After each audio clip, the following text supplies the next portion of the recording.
Hi guys, again this is your Kuya Blue Vlog TV. For today's video guys is all about imported goldfish. Watch out guys!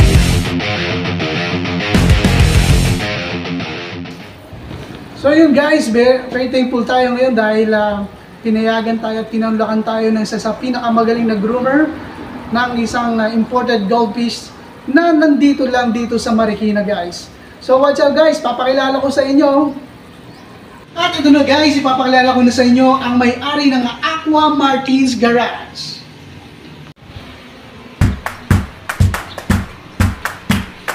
At ito na guys, ang may-ari ng Aqua Martins Garage.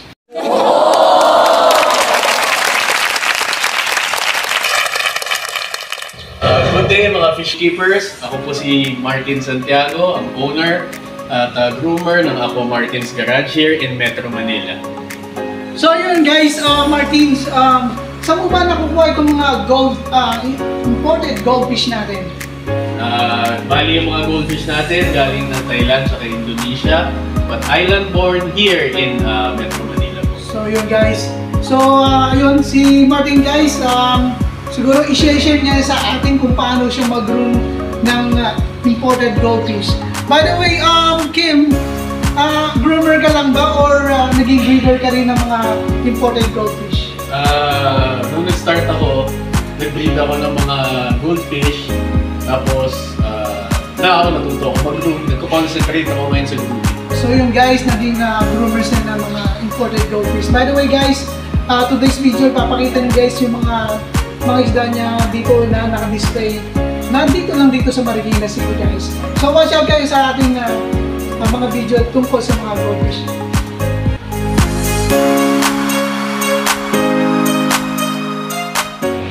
So ito, dito sa tank natin, meron tayong mga Oranda goldfish.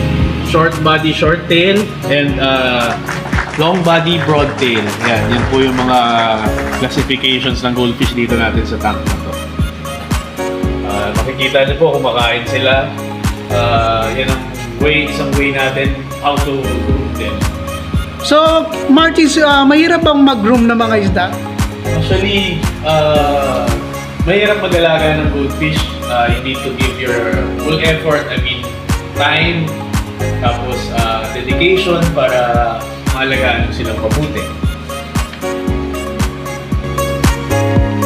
So, kung ikaw may-ari ng isda, meron ka bang mga mga favorite mong talagang hindi mo na binebenta o para sa yung personal na grooming mo lang?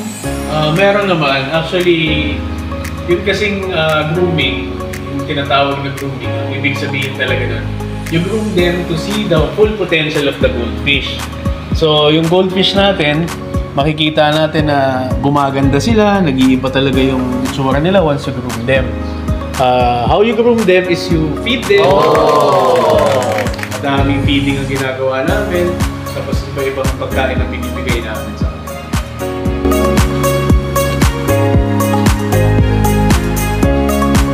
So yun Martin, pwede mo ba sabihin kung ano yung ibang klase ng imported goldfish dito? So here sa second tank natin, meron tayong Oranda, SBST, Show Potential at may mga maliliit tayong Ryukins. Ito Martin, ano tong kulay dilaw na to? Ang ganda niya, ang cute naman ito. Yan, Apache, SBST, Potential for Show, meaning pwede siyang i-show once na nag-groom mo siya. Wow, ganda naman yan. How about yung itong isa pa? Pares lang ba to o magkaibang space din? Same Oranda, SBST, Potential for Show also. Ay, ito. Ano? Yan, Kerin tawag sa kanya, Calico Kerin. Broad tail naman siya, meaning mahaba yung tail niya.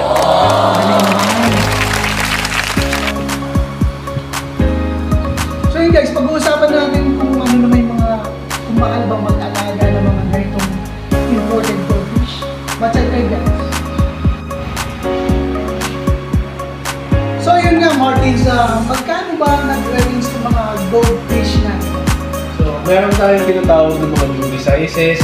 Ang price range ng mga duties natin is 500, up to, pag ganito mga potential natin, yan, mga nasa 1.5 yan. Pag sinasabing potential, ano bang ibig sabihin ng potential? Potential meaning, pwede silang isali sa show. May potential sila na manalo sa show. Wow. Once na nag-remove mo sila.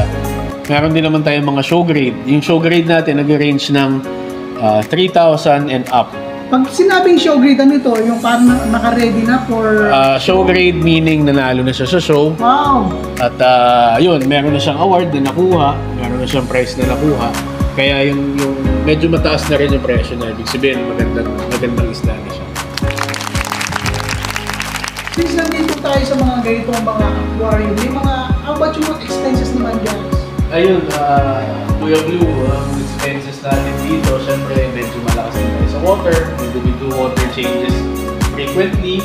And then, ang bayad din dito sa ating Meralco, syempre meron tayong mga pumps, lights, feeds.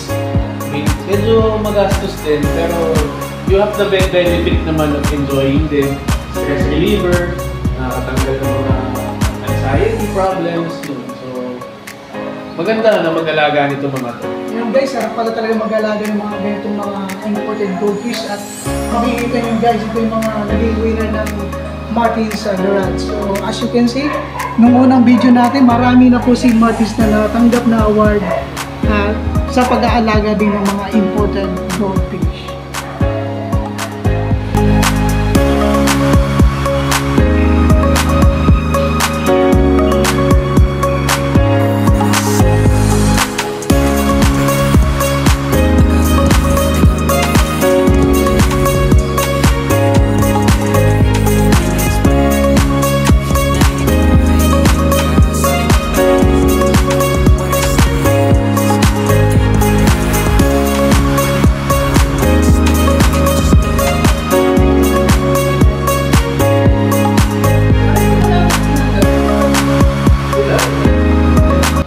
Guys, nagpapasalamat tayo kay Aqua Martin's Garage dito sa interview at sinunod niya ang mga magandang goldfish niya, imported goldfish na nanggaling sa Thailand at Indonesia. So yun guys, Martin's, paano ka ba i-reach out? Yun po, you can find us in Facebook. Type nyo lang po yung Aqua Martin's Garage. Message us, then I can show you the prices for our goldfish. At the same time, I can also help you to start po paano mag-alaga ng mga goldfish, kung ano yung dapat natin gawin. At we are willing to share kung ano po yung knowledge namin na meron dito sa Aqua Martin's Garage. Wow, napakaswerte nyo guys. Pagbili pa lang ninyo ng goldfish, hindi lang pagbili guys. Ituturo sa inyo mismo ni Aqua Martin kung paano mag-alaga ng goldfish at kung paano din siguro mag-groom at pwede nyo i-show, pwede nyo ilaman sa mga show online guys. So yun guys, nandito naman dito yung Facebook niya guys. Check down below yung kanyang Martin. Shout out din po sa Team Manila. Team Manila, shout out sa inyo. Yan po ang aming group and kami po yung group na sumasali sa mga shows. Salamat po Kuya Blue Jay, maraming salamat po sa inyo. Alright guys, again maraming salamat sa panunod nyo. Again, this is your Kuya Blue Vlog TV. Maraming salamat sa inyo guys.